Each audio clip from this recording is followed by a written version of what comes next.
I got a number of variations on this next question, some more polite than others. This one's right about down the middle.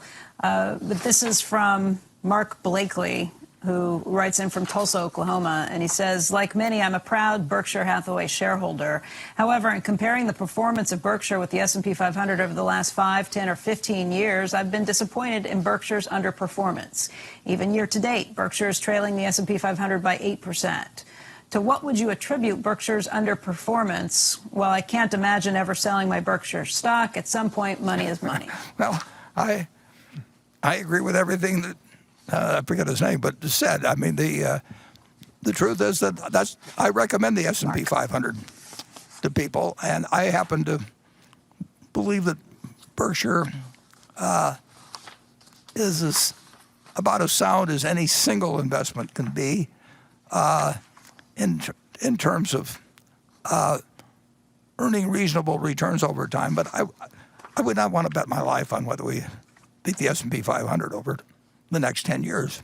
I think I obviously think there's a reasonable chance of doing it, and we've had periods, I don't know how many out of the 50, 55 years we've been doing it, or I don't know how many we've beaten or not. I mentioned earlier that 1954 was my best year, but I was working absolutely with peanuts, unfortunately. And I think if you work with small sums of money, I think there is some chance of a few people that really do bring something to the game.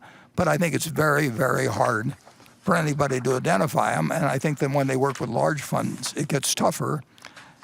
And it's certainly gotten tougher for us with larger funds, and I would make no promise to anybody that we will do better than the S&P 500. But what I will promise them is that I've got 99% of my money in Berkshire, and most members of my family may not be quite that extreme, but they're close to it. And I do care about what happens to Berkshire over the long period, about as much as anybody could care about it.